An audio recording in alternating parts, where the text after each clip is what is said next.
Hey, lovely people, how are you doing? So my name is Jenna Platt and I am that nurse who asks questions on socials.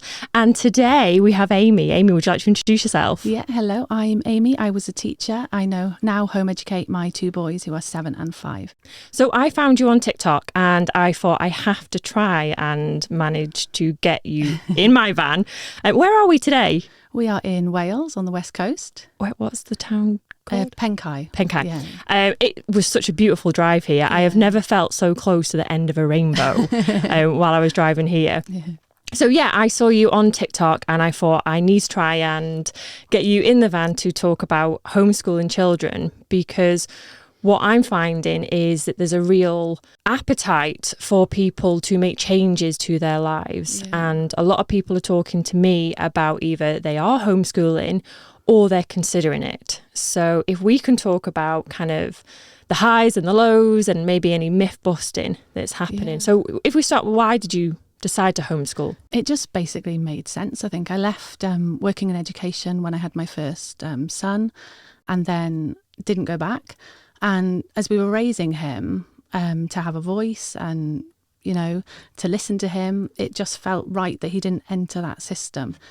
So we just carried on. I think as parents, we're educating our children from the moment they're born. So I didn't really buy into the idea that they had to go to another place to learn to be taught by what's effectively a stranger. Yeah, who doesn't necessarily teach them as an individual. So, you know, when you have those conversations of what would you do if you won the lottery? Not that I play the lottery, but what I would do, and I've always said it, and I don't really know what it means, but bear with me, is I've always said that I would want to start an academy. And that would be to help children not have pigeonholes and kind of be like forced into boxes they don't fit in, and also help them with resiliency and assertiveness and confidence, not just the academic subjects that they don't always use later in life. Yeah. I think there's this idea that children only learn if there's an adult stood in front of them telling them what to learn. But in reality, that is memorising, and schools are good at teaching some children to memorise information. But as far as life skills and following their interests, I mean, there are schools that exist. There's a school called Sudbury, and there are Sudbury model schools, and they've existed for years and years and years, and they are child-led. So the children enter the system, enter the school, and they lead their own learning. So there are adults there to facilitate their learning, but they will do whatever they want, really, which I think panics some people because they think, well, if you leave children, they won't learn anything. But that just isn't true. We do something called unschooling, which panics some people because it's got the word and schooling, and they put it together and think, well, your children are doing nothing all day. But the reality is they're doing loads. Like my 5-year-old is amazing. His historical knowledge is just amazing because he loves history and he's 5 years old. And I took A-level history and got an A in it, but he knows more than I do. Has he got a specific era that he enjoys? Well, the Romans, although it's starting, he's fascinated by the Egyptians too, but he really genuinely understands it. And it's just mind-blowing, really, when you've been a teacher and told that 5-year-olds have to start by learning about themselves because developmentally, apparently, that's where you begin, apparently, if you're a teacher. They have to learn about them and then they begin to learn about their family. But there's my 5-year-old and many other 5-year-olds just showing it. So I think when you home educate, you have to leave all those ideas behind, basically, and just see your children for who they are. So I've got one that's obsessed with dragons. I say obsessed, but interested in dragons and magic and just myths. So he just immerses himself in that, and that's how children learn. And the other brilliant thing I think about the Sudbury model and unschooling is that the social learning that happens, and that doesn't happen in a school because we group them together. This isn't the question you asked, is it? But no, I can't remember what it was. Why I think it was. Why? So, yeah. but just the huge... I'm very interested in what you're saying, though. It's just the huge social benefits. So they're learning from older children, younger children, just all mixing together. It's just brilliant. When you have got a subject that you're interested in, so if you are trying to teach your wizard child how to read, if that's a particular interest, you can then read wizard books and magic books because it's still sparking their interest. Yeah, it is, yeah. And the other controversial thing is I will say that I don't teach them to read, which again makes some people panic because as a teacher, you're well, as a parent, you're told that you have to teach your child to read in this order. And parents it's frowned upon, really, if children aren't going to school already knowing their letters. And it just gets younger and younger, the things, the expectations we place on children. But there is evidence to show, and in Finland even, they don't start formal learning until a child is 7. But in this country, if a child isn't learning phonics and learning to read at 5 years old, it's frowned upon. So I don't teach my children to read, but I facilitate that so that it can happen. So I think if children are in an environment that's offering a rich, different opportunities, they will learn to read. So my children have learned to read. My 5-year-old's learning to read. But we've never sat down and learnt phonics. We were making up words with the little Lego tiles with letters on yesterday. Yeah, I think it's just accepting that all children are different. Some children will read at 4, others won't read until they're 7 or 8 or 9 even. But what we do know is children who can't read in school at a young age will very often fail to gain qualifications. But that's not true. Children who learn, that's not true of home education. So children who learn to read later in an unschooling environment and in the Sudbury school where it's child-led, they don't fail. They go on to get the qualifications that they want. So it's the school system that makes children who can't read at that age fail, not the child, not what they're capable of, basically. And if you're told like you're no good at this, or if you keep on failing the test, like that's not going to motivate someone to try more. Like I know certainly when it comes to maths, so I remember being in class, and so I was bullied at school, and if I got the answer right, I would get bullied, and if I got the answer wrong, I would get bullied. Or the teacher would kind of like put you on the spot in front of everyone. So now I've got this learned helplessness where if I feel like I'm put on the spot, I don't even try. So my husband is like the maths guy, but I don't even try now. And I know that that's from the events from school that have impacted me long term. I kind of like have to do it in my own time, in private, like not with eyes on me, which, if you feel like you put on the spot. So that's definitely had a negative impact on me. So with the qualifications, what is there structure to homeschooling? Is there a path that you follow with some parallels to what people would feel more familiar with, like GCSEs and things? Well, it's totally up to home educators, which is what I think the government don't like. So you can choose. So as a home educator, you do not have to follow the school curriculum. So some people unschool, some people buy curriculum, some people follow the school curriculum because it makes them feel better. Having worked in schools, I think the school curriculum is hugely restrictive. And I think if we listen to children, they will tell us, but people often worry, will they get GCSEs? Will they be able to get qualifications? So there are two things, really. It's questioning what do qualifications give us. I think people worry sometimes that children won't be motivated to learn, but from what I've seen and what unschoolers see is that children are actually much more motivated and they know much more about what they want to do. So I'm thinking of a specific person now who was not motivated. They came out of school really struggling. They'd been bullied for a long, long time. And their parent gave them time to de-school, they call it, where they just take time to remember who they are and to remember what they're interested in and just to reflect on what's happened, basically. And then gradually you introduce different opportunities to see what makes them tick, really. What are they doing? What feels good? And then gradually they will get to a point where they will know what they want to do. So that will either mean doing GCSEs because that's what they want to do, not doing GCSEs because they're going to take a different, I did a degree in teaching and it didn't get me anything because I got into the classroom and knew that I didn't want to do that. So there's no point getting qualifications just for the sake of getting a qualification. But it's entirely possible too. So if a child says, I really want to be a doctor, or I really want to be a vet, or I really want to be a teacher, anything, and then you talk to them. So it's all about communication. You talk to them about, well, to get that, then you need to do this and this and this. And they will do a GCSE. So it is totally possible for children to get qualifications. So they kind of like build on what they want rather than fitting in and having it built around them. I think the trouble in a lot of schools now, especially by secondary, is children are so disengaged. So they're doing the qualification because they have to. It's totally meaningless. The purpose, the context is all taken away. And that makes it really hard for teachers, even good teachers, to kind of get them engaged, because if the child doesn't want to be there and there's no connection to the teacher, then they're not going to learn. So I think there's this idea that children in school are getting a broader education, because if you unschool and you let your child learn about myths and dragons or the Romans, then what about everything else? But the reality is, in school, the children aren't taking all of that on board. Just because a teacher is telling them. I can't remember any of my maths class. I can just remember thinking the teacher was a bit of a creep.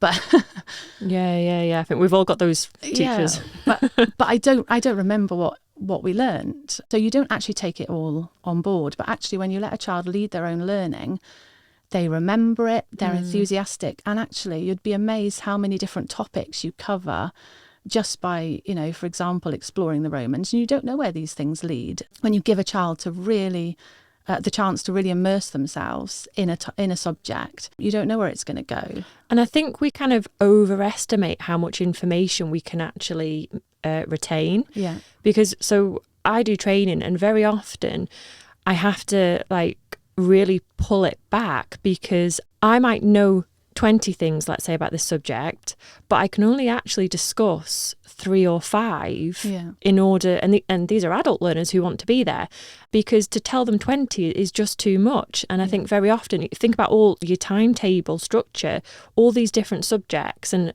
quantity of information that is within all these subjects, there's just no brain space at all. No, I say to parents sometimes when they say, about home education, I say, you have to kind of lower your expectations, but also raise them.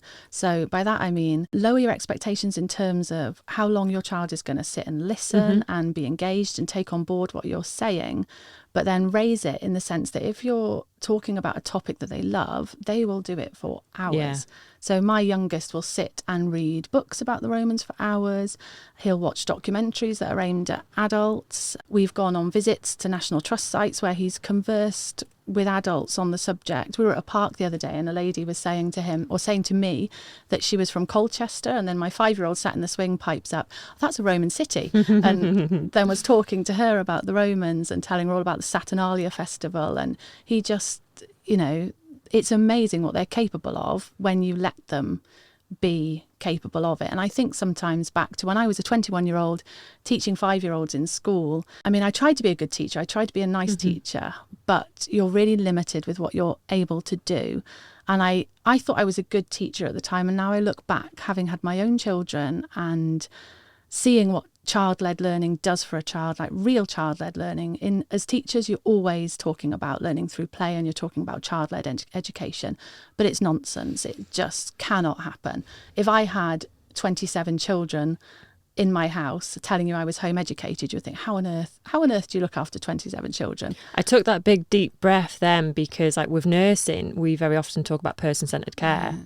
And we've got all these, huge documents about how person-centred our care is. And that was one of the reasons why I left the NHS, because the words and actions weren't matching. We said that we did all this stuff and it sounded fantastic, but what I was experiencing wasn't that. And it really, really confused me. And very often what you'll find is the people that have gone into those jobs, they want to do that. Teachers want to let children learn, well, some of them do, want to let them, they go into the job because they like working with children, they like teaching. And then you're sat there with this curriculum and with these expectations, and they just, they just don't go together. It's impossible. So I saw one of your videos and it said about, are you smart enough to homeschool? Yeah. And I thought that was a really interesting point that you made about kind of feeling, and correct me if I'm wrong here, but feeling as if the education system that failed us and that's making us feel not smart, now that's where we're sending our children, and the blame always being on us. Yeah, I mean, lots of people say I'm not clever enough. And like you said, I always say, you went through the school system, and if you've come out of a school system still feeling not clever, then something doesn't match up there, does it? If we've all gone through, if children have to go to school in order to learn, and yet we went to school and we still don't feel as if we learned enough to be able to teach children, then, something's not working, is it? And actually, there is no evidence that the way we learn in school is an effective way of learning. Actually, what psychologists tell us is that children need play-based learning, and they need social learning. So you don't get that in school. They can't learn, a 4-year-old can't learn from a teenager in school. We separate them because, we don't want them mixing. But actually my 5-year-old learns from the 14-year-old that he sees, and vice versa. He teaches everyone about the Romans. But that can't happen in school. But so what we know is that play-based learning and that social learning are really effective ways of teaching children. And as a teacher, you try and implement this in a classroom setting, but it's just so limiting. And like I said, pretty impossible to achieve at the moment. And I think with having targets, so with kind of like the Ofsted like scoring system, I don't know what it's called. Est in here, but yeah. So with having these scoring systems, which then puts the pressure on the teachers to hit certain targets, which then the pressure kind of falls down then onto the children, like they need to perform. And I think there can be unintended consequences of having targets, because then it becomes very target driven and you're not actually looking at the quality of what you're doing. And I understand what you're saying before, where people are, they want to do a good job and they're struggling because of like the restrictions within the system. Do you have targets? Do you kind of set certain things? Are we going to talk about the Romans for this length of time? No targets. I mean, some home educators do, but it wouldn't work for my particular children. They just wouldn't work in that way. And I think once you've learnt about unschooling and why it's successful, then I would, no, we don't. We go with the flow, we learn. And like I said, my 7-year-old can read. So, and we know it works because all unschoolers are telling us, my child learnt to read at this age. And it's even that you almost can't put your finger on how did they get there, because learning something is such a different journey for different people. So you might have learnt to read in a different way than I learnt to read. And I know when I taught myself to play the guitar as a teenager, and then I thought, I want to do some more of this. So I went to a teacher who was really, really like nitpicking about specific things. You have to strum in this way, and we're gonna play this exact thing in this way. And he kept rewinding it, like, we're going to do it again because you strummed that wrong. And I forgot how to play the guitar. And I know that might sound ridiculous, but I just got an absolute mental block. And it's happened before with different things. And I think that happens to children. Sometimes children might be just on the verge of understanding something, and then an adult interferes in a way that really confuses them and actually sets them back a long, long way because they're just confused. So I think a lot of it, our learning, is waiting for them to be ready to so it's hard to explain really how it works. But if I think back, I remember trying to talk to my child about adding in 100s, and he couldn't do it. I can't remember what age he was, but he hadn't got it because it hadn't clicked in his brain yet. And then we were talking about 2 weeks later in the car, because that's where a lot of our learning happens, is just talking in the car. And it clicked. And he was saying something about I'm going to pronounce it wrong, but I think it's called the kitsune, which is a Japanese myth. So he was telling me, I've drawn this fox. It's got 7 tails, which means it's 700 years old because each tail represents a century. So he'd not only realised that a century meant 100 years, which I don't know where he's learned that from, but obviously from reading and just... It's the different son. Oh, is it a different one? He knows all about the Romans, even though he apparently doesn't like them because it's his little brother's favourite thing. So so he'd worked out what century was, which is history. He'd worked out that 7 100s is, 700. And he's better at maths than me. But you've got to understand a concept. So if you're trying to teach a child something and they aren't ready developmentally, haven't made those links in their brains, then they won't learn it. Or you're not explaining it in a way that makes sense to them. Well, exactly, yeah. Like, I know when I learned how to drive, I really struggled how the driving instructor was explaining the clutch. And when you were talking about the adult confusing, like, I would always struggle where somebody would tell me this is how it has to be done. Yeah. For me, as long as you get it, from A to C, it does B matter, can B come at the end, as long as the outcome is achieved. And I would always really struggle when someone would say this is how you do it, and I much preferred when someone would say, do you know what, this is how I do it. You might find a different way, you might find a better way, but I'm going to show you how I do it, and then you'll just kind of make it your own. See, that's my 7-year-old. That's what he's like. He doesn't like to be told, and people will say, well, he's going to have to learn that at some point. But I would disagree. I think employers and any of these business people that you listen to, they all say that they need people that think for themselves. They need people who are creative, people who can come up with answers, people who can think outside the box. And that is him. That is what he's good at. And I think I was probably like that as a child until I had it almost forced out of me. And then you start questioning everything. Because when I watch him, his imagination and the creativity that he has, and it's just amazing. But if somebody, I can picture how he would be treated in school, and it would be seen as bad behaviour. Yeah, for being curious and not quite fitting in with, like you say, where everybody else is at those levels. Yeah. And what you were saying there about the team, so we will encourage our team to challenge. Yeah. And, I think there's a difference between challenging a perspective and being challenging. Yes, yeah. But we will encourage our team to challenge us. And if they've got a better idea than us, fantastic. Yeah. Yeah. Because trying to think of new ideas and new ways to do things all the time is like so exhausting. Yeah, so that's why we want people who can offer us that. Yeah, and it's all about communication. I think that's one of the reasons that we chose home education, because we'd raised our children respectively, like gentle parenting. I'm not too keen on like these umbrella terms because I think it's just basically respectful. Mm-hmm. So yeah, it's what you said. It's about them being able to challenge me as a parent without being rude and disrespectful, because that's just how we communicate. So I wouldn't see him saying I don't want to do that as being rude. So have you got a kind of a typical day? So what was day one of homeschooling like for you? Oh, we didn't have a day one. Did you not? No, because it just like was. I said, it's just always, they've not known any different. So they haven't been to school, they haven't been to nursery.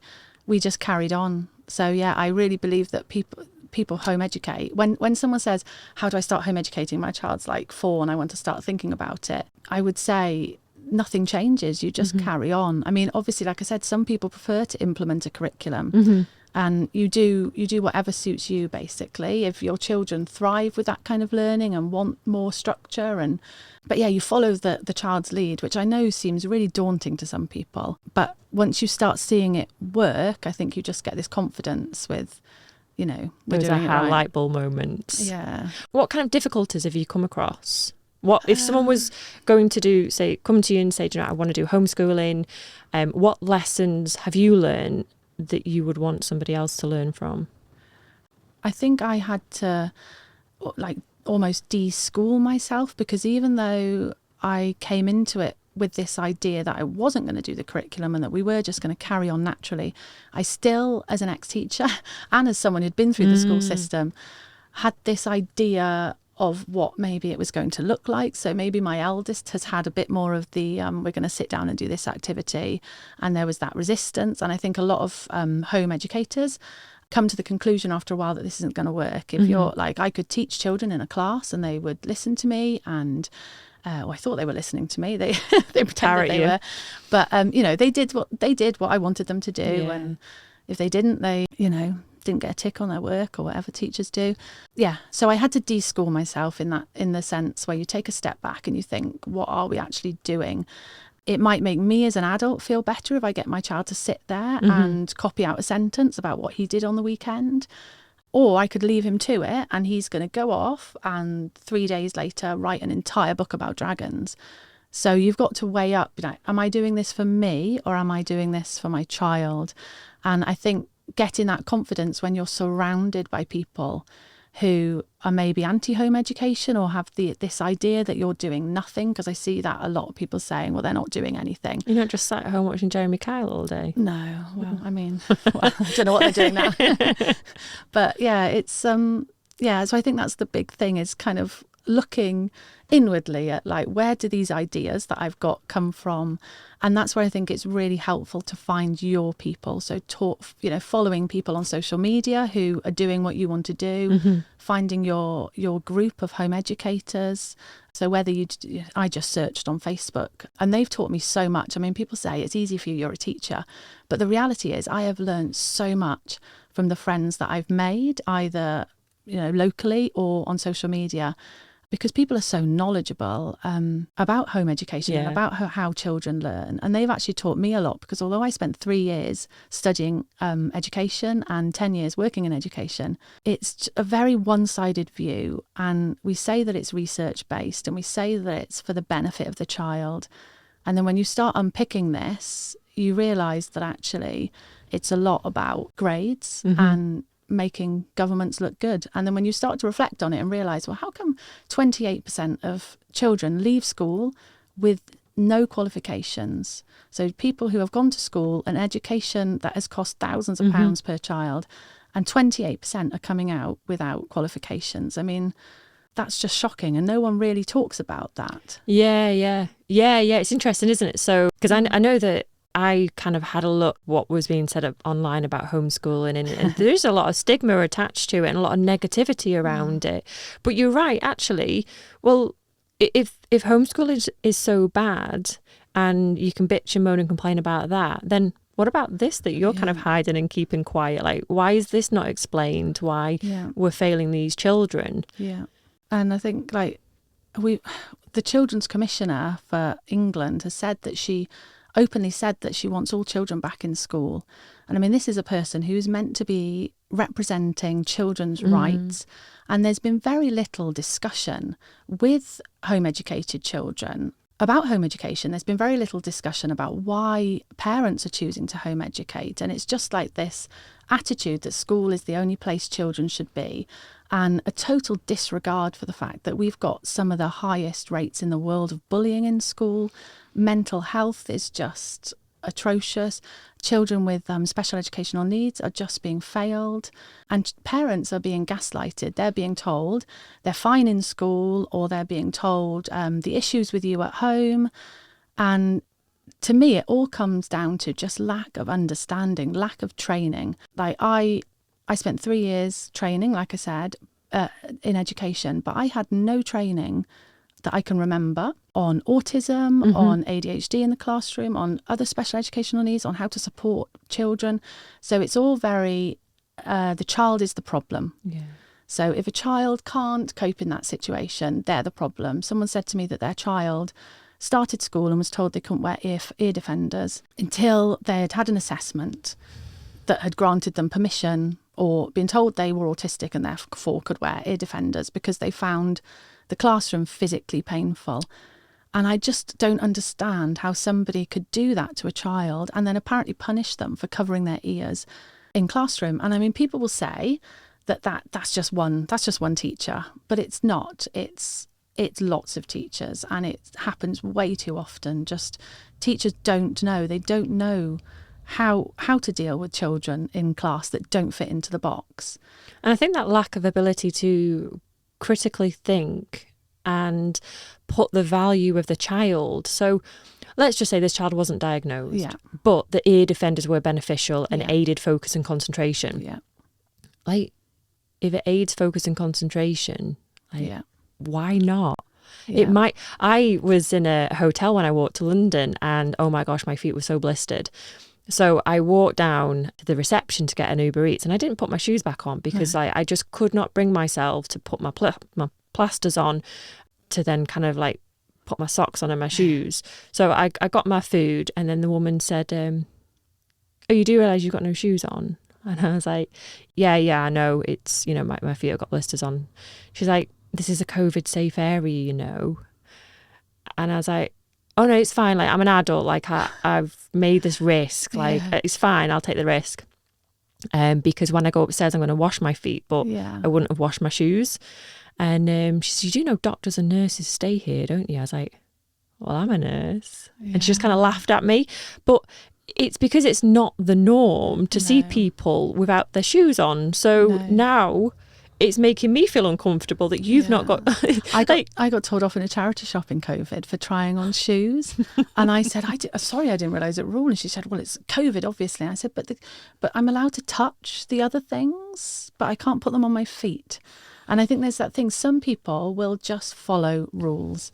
And that's what people want us to do, I think. And they're really uncomfortable when people start to challenge things. But I never saw myself as somebody, I was a good girl. I did what I was told in school. I never questioned anything, did as I was told. And then your eyes are gradually just open to the fact that, and then once you start questioning things, you start seeing a lot more things. And like I said, as a 21-year-old teacher, I believed that it was how things should work. I believed if a child came to school not eating a healthy diet, then it was the parents' fault, and it was my job as a teacher to educate that child and get them eating healthily, and the parent wasn't, doing this, that and the other. And I've had my own children and read a lot more, learnt a lot more. And you just realise that children they're people. They all come with their own different ideas and it's our job to guide the reality. And prepare for adulthood, not And also I think to recognise, people will say that if a child's autistic and struggles with trying different food, then it's your job as a parent to force them. Or if a child's autistic and can't cope in a classroom, then you've got to get them used to that because they'll never cope. But my argument would be, yes, you can help them. We need to teach healthy coping strategies and allow that child the space to be able to work, to be who they're going to be.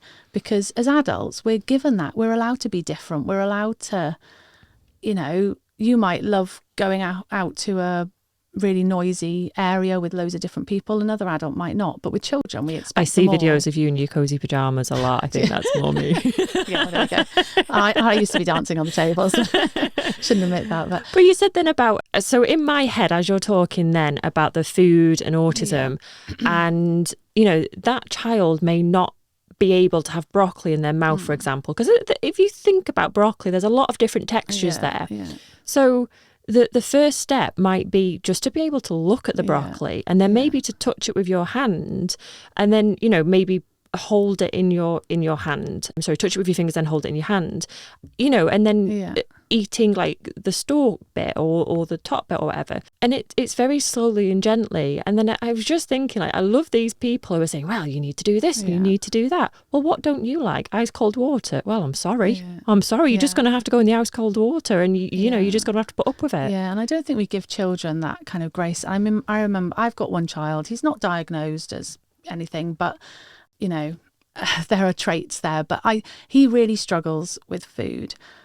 And when people have made him feel bad for not being able to eat something, it really impacts him. And I think as a parent, as a young parent, not young because I was never young, but as a parent with very young children, I used to let those things affect me. So you'd be in a play group and there was this general attitude, oh, isn't he going to eat that? Mine eats that because they've just seen me eat healthily. And it's this assumption that you failed as a parent because you haven't taught your child that. And I do, and people bring out all these tricks, like, have you tried this and have you tried that? It's like, no, that never crossed my mind. I haven't stayed up at night reading all these posts about how to help my child. And then as he got older, I realised he desperately wants to be able to try different foods. He watches other people. He feels uncomfortable at parties because he can't do that. And like I said, I just think back to children I saw at school with, the dinner lady coming past saying, you've got to eat it all up. Aren't you eating that? You won't be big and strong. And I know to my child, he would beat himself up about that because he would think, I'm not going to be big and strong. And I really want to. And we've had conversations. He'll say, well, what can I do? I really want those nutrients because we talk about the food and why it's beneficial. And he'll say, I really want that, but how can I get that? Because I don't like eating that food. So we'll talk about, well, you like tomato soup, so maybe we'll blitz it into that. And then you'll be getting those vitamins as well. So again, it's about communication. But like I said, I've got my other child then. He's one of those children that all of those techniques works on. Like, you'll be big and strong and have another bite, like, and then you'll have muscles like daddy, blah, blah, blah. And it works on him. So you realise why these people are telling you that. They really think that they're sharing this kind of amazingly, this information that's going to be life-changing for you. But often a lot of parents have tried all these things, and the reality is their child just needs a different kind of treatment, different support. And that's the thing, school cannot work for everyone like it is. And if we try and fit children into these boxes, then their mental health is going to struggle. And then you end up in secondary school, like I said, with children who detached, they don't want to be there, they've got no connection with people, and often they've spent an entire school life being told that they're wrong. You're not eating the right foods, why can't you do your maths, why can't you finish your work as fast as everyone else? Or masking it and doing all the things that they're meant to be doing, but really struggling inside. And like I said, I don't think teachers have the training to be able to recognise this and to be able to deal with it. So I got 2 questions for you. One is about socialising for yourself, and the second one is about socialising your children. Yeah. So if we start with you socialising, because one of the kind of criticisms that I saw was that people will lose their whole identity because it then becomes a focus around the child. So how do you retain your identity? Like I said, I think it's just about communication. So my children know, although I think when people say child-led, they think that you are just following your child all the time. But my children know that we do things for me too. And I think that's just natural. I want them to learn that. I want them to learn when they grow up that you've got to give time to other people, and so we'll do things that they don't necessarily want to do, but because they know that I need a walk every day, or whatever it is. But also, as a home educator, there's no reason why you can't have childcare if you're lucky enough to have a family member nearby, or even pay childcare if you can afford it, to have time for yourself. But like I said, I don't really, because of the way we do things and that it's just so natural, I don't feel that it imposes on my time any more than going to work. I mean, when I was working, I'd left the house by 7, wasn't home until it was dark in the winter, expecting to check emails and to work on the weekends. I mean, that was hugely affecting my life and affecting my mental health. So it feels incredibly flexible, really. If we want to go to the zoo on a Monday, then we go, and it's quieter. Yeah, without all the queues. We hate the summer holidays, especially living in a really touristy area. We never go to the beach, but it's just, I mean, it's what we do. I love to paddleboard and spend time in the sea. So we'll go to the beach and they'll play with friends. So yeah, I think finding your community. So for a start, when we go out and they're playing, I'm chatting to my friends and we're building a campfire on the beach and we're toasting marshmallows and we're chatting normally about home education and the failings of schools. So yeah, I think if you strike the balance right at home, then it's not so difficult. And setting boundaries is another skill as well. Like it's another life lesson where, gosh, I didn't learn about boundaries until I was in my 20s. I didn't even know there was a thing to learn. So, knowing that you need that time to do that, and, can you entertain yourself? Can you read this? Can you, just give me 10 minutes, half an hour, whatever. I think that's really important because you're helping with independence as well, not to constantly come to you for kind of problem solving. And I mean, they see, like you said, it's good for them to see. They see me working. People often say, well, you can only home educate because you're rich. But all of the home educators I know work. Not that there's anything wrong if you don't work, brilliant if you can afford it. But if you have to work, then it is totally possible. And that doesn't mean that I'm ignoring my children all day so I can sit and work. But I do think it's good for them to see me working, and actually it inspires them. My 7-year-old wants to write books because he saw that I wrote a book for little children about home educating, so he wants to be an author, and that's really inspired him. And I think it's really nice that they're around that kind of, that's how we learn. That social learning is, if you're all shipping off in different directions in the morning, they've got no idea what you're doing out of work. They don't even know what work is. They just know that you leave the house for however many hours a day and come back really stressed and annoyed at the world. But if they can see you working and see what it is and know that it brings in money and that's how you afford to do things, then that is a lesson. So yeah, and a friend was telling me the other day, she makes really nice hair braids, and her son wanted to earn some money. I think he's 8, and he was working out all the profit. So if he made bracelets to sell on her, how much would he make if he sold this, and how much profit would so and so take, and blah blah blah. But that sounds like a nicer lesson than sitting in a maths class on third row. That sounds loads better. And like you see, you can incorporate all of these life lessons with your day-to-day life. And the key is it makes sense. So there is not just on paper. I mean, I can't learn stuff on paper. It just doesn't. But when you're immersed in it, and when, that's how you learn, isn't it? You do it, and, you find out as you're ready. And I'm very much like monkey see, monkey do. Like I absolutely have to see it. Like just reading about it isn't helpful at all. Just being told, I can't visualize how it's happening. No. So what about the children? How do you help to socialize the children? Because again, a lot that I saw was the negativity was about isolation. And I love this question because the one thing that stands out to me at school is being told you're not here to socialise. And yet, when people talk about home ed, I mean, how many people, they say you're not here to talk to your friends, and they separate you from your friends to physically stop Talks too much. Yeah, they physically, they separate you so you can't talk.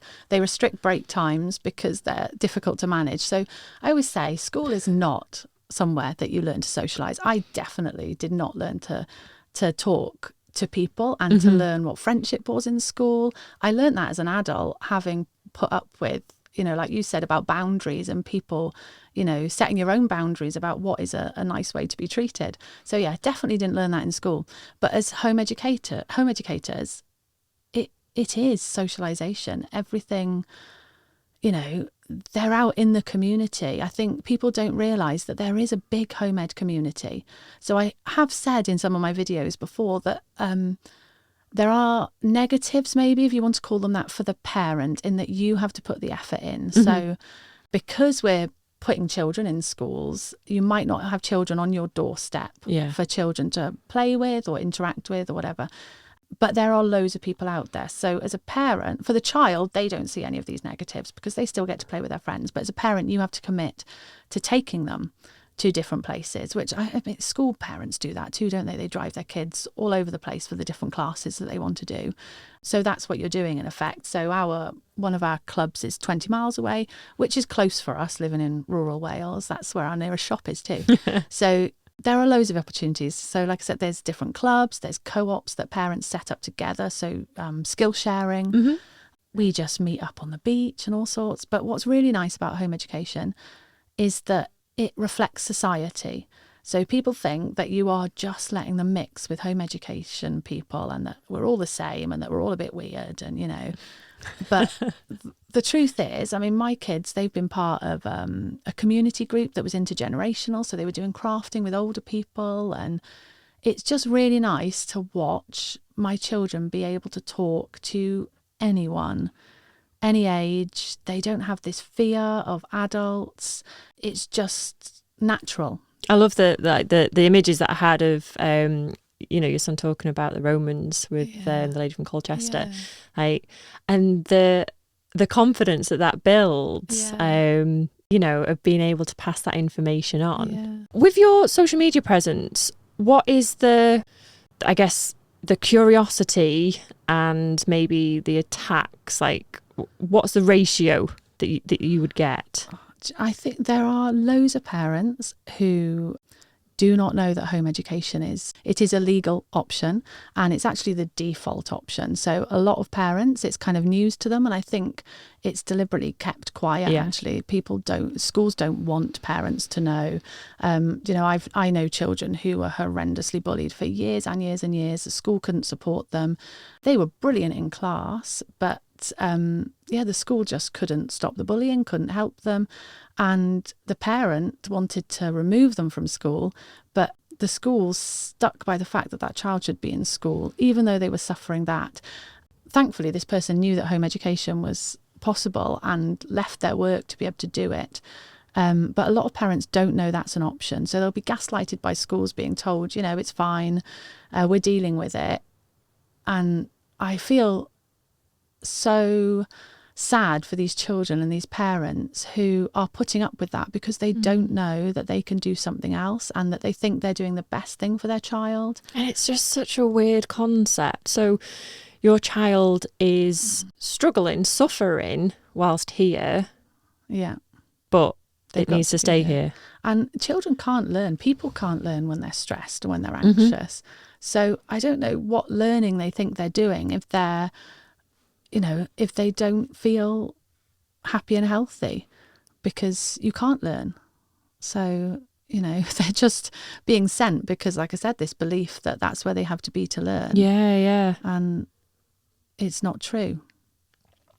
And what is people who maybe disagreeable to what you are doing and why you are doing it? Is there any patterns with the comments that you get?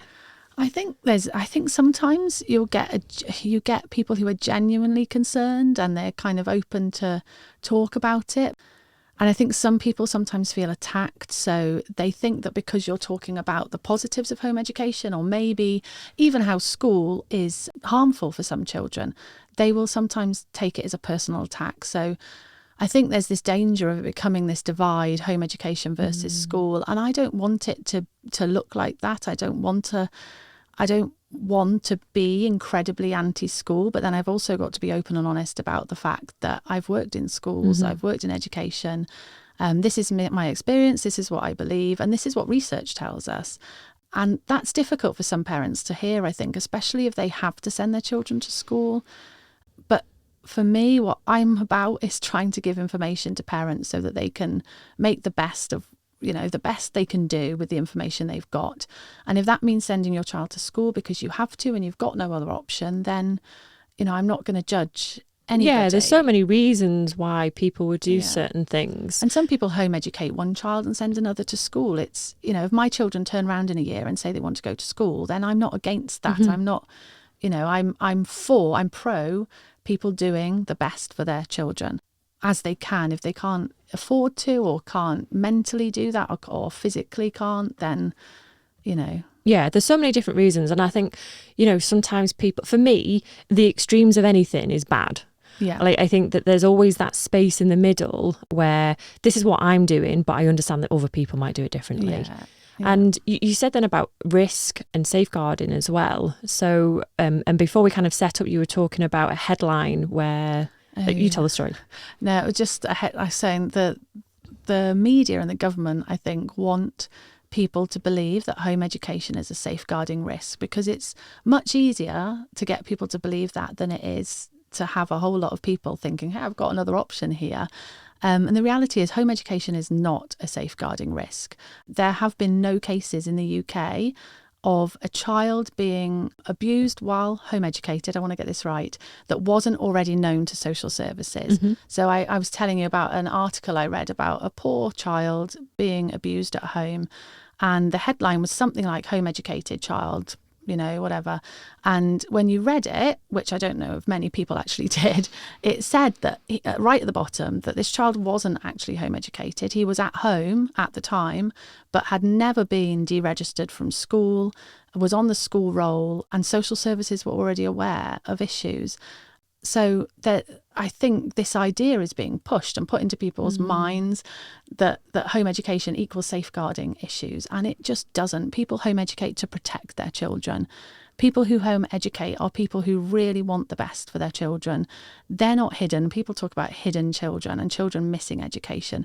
They're not hidden and they're not missing anything. I mean, it's all about community. If people want children to be safe, they need to rebuild communities. They need communities who care about each other. And children are safe then, aren't they? You don't have to send them off to a school. I saw horrific things as a teacher that social services were aware of, but they were still going on and they still happened. Their child wasn't safe. And it's the same when it's children being bullied in school. Those children aren't safe. Just because a teacher's aware that a child's being bullied, nothing's being done. A child being beaten up for 3 years in a row before the parent finally takes them out was not safe in school. But that kind of abuse is okay because it's in school and we know about it and we've got an anti-bullying policy. So, bullying doesn't happen. That's what I was going to say. And it's this, you've mentioned gaslighting, and I very much feel like I've been gaslit my entire life. And I was even walking through the supermarket the other day and saw all these like happy farm, we support our farmers. And I'm thinking, you're just putting all these like pretty posters up and, like you say, policies, but not following through on what you're doing because your marketing budget's much bigger than the farmers. And that's the trouble with Estin and Ofsted inspections. They're going in And it's a show. I remember in school them putting up blow up bananas in the canteen and stopping selling all the junk food just for the time the inspectors were there. And as children, you kind of go along with it thinking, this is a bit weird. The teachers don't normally talk to us like this. What's going on? The parallels of healthcare. We do the same with CQC as well. But it's become too much about that. And if you read about education systems that do better than ours, like I said, if you want to believe all that, the league tables and blah, but they don't have the inspections that we have. Teachers are trusted to do their job. Children are trusted to, they're treated more like equals, and it works. And they do better than us. And we've got children in schools who are being shouted at and forced to do things. And like we said, gaslit, is that a word? And it doesn't work. And teachers have got no respect. They're leaving in, I can't even remember the percentages, but it's huge. Good teachers are leaving. And it's because they can't keep up with this constant act, this facade that it's all going well, we're doing well. And they know what the children are going through and they don't know how to make it all work. And so if somebody wanted to, 2 questions. If somebody wanted to homeschool, what is the process? And where can people find you to learn more about what you do?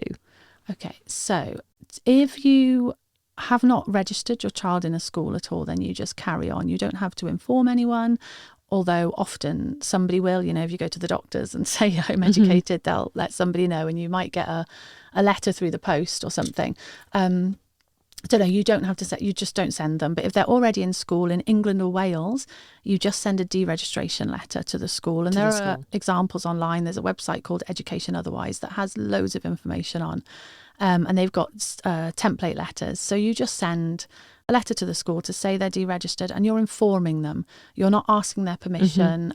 You don't have to give notice. You send it and your child's not in school. It's of no concern to them. And it will depend what local authority you're in, what response you'll get. So some will tell you that you have to have a visit and you have to have a meeting before you can do that. And you've got to send in the curriculum you're going to be following. And that is not true. All we do is we will send an annual report about what we've been doing. So we don't tell them what we plan to do because I don't know what we plan to do. We're child-led. But we will send a report to say what we've been doing. Who's that report to? Your local authority? The local authority. So yeah, but it will depend who is your local authority representative. And, often they're people who are invested in the school system and believe, but we're pretty lucky with ours actually. They're not too bad. I'm smiling because I think the parallels with healthcare in education, because we'd be the same as if we've got a CQC inspector that's got a certain thing that, absolutely has to be done, then that's what they'd go for. And it wasn't about anything else but what they valued. And where can people find you on social to learn more? Oh, they can find me at, I can't remember my name now. What is it? Amy? I don't know what it is. Home Ed Amy. Home Ed Amy? Was it not learning resources? Oh, fun. It's funlearningresources.com is my website where I sell resources. There we go. But where I talk about home ed. The other thing I should say, is that if your child's in an SEN school, then the process is different. Oh, okay. You have to ask permission to home educate from the council. And in Scotland, you have to do that for a child in mainstream school too. So it's slightly different. It's worth checking. Yeah, it's good to know those differences. What the specific rule is where you live. But yeah, it's... And would you recommend it? Do you enjoy it?